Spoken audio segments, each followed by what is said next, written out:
शिमाली कश्मीर में एलओसी पर पाकिस्तानी शेलिंग के दौरान शहीद हुए बीएसएफ जवान को खराज अक़ीदत पेश किया गया। एसटीसी हमहामा बीएसएफ कश्मीर फ्रंटियर में बीएसएफ अफसर राकेश डोभाल को खराज अक़ीदत पेश किया गया। तकरीब में फौज के आला अफसरान भी मौजूद रहे। IG BSF doctor Rajesh Mishra ने कहा कि पाकिस्तान लगातार फायरबंदी माहदे की खिलाफ वर्जी कर रहा है। उन्होंने कहा कि पाकिस्तान वादी में दरअंदाजी की कोशिश कर रहा है। मिश्रा ने यह भी बताया कि सरहद के उस पार 250 से 300 मिलिटेंट दरअंदाजी की कोशिश में है। मिश्रा ने कहा कि पाकिस्तान ने हालिया खिलाफ वर्जी के दौरान भारी हथियारों का इस्तेमाल करके रिहायशी इलाकों को निशाना बनाया।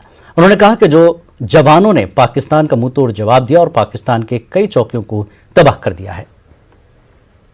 मुंह तोड़ जवाब में पाकिस्तान का काफ़ी डिफेंसेस को हमने बर्बाद की है और मेरे समझ से जब हम लोगों ने उनका मुकाबला किया है काफ़ी नुकसान उन्होंने झेला है। इसमें वहाँ पे इन्फिल्ट्रेटर्स जो हमें इनपुट्स मिले हैं 250-300 के लगभग हर एक लॉन्चिंग पैड में वो एकत्रित रहे हैं और हर संभव प्रयास करते हैं कि वो देश के अंदर घुसपैठ करें और यहाँ की आंतरिक सुरक्षा को ठेस पहुँचाएँ।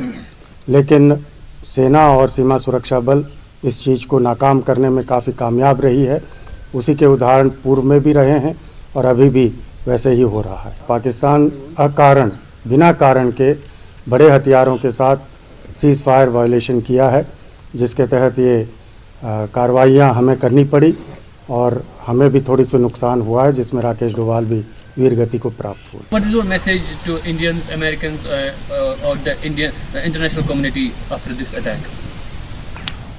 मेरे समझ से इसमें ह्यूमन राइट्स वायलेशन इसका भी मुद्दा उठाना चाहिए। सिविलियंस को काफ़ी देश के सिविलियंस को काफ़ी हताहत पहुंची है और काफ़ी प्रॉपर्टीज़ भी नुकसान। वक्त एक ब्रेक के बाद फिर लौटेंगे।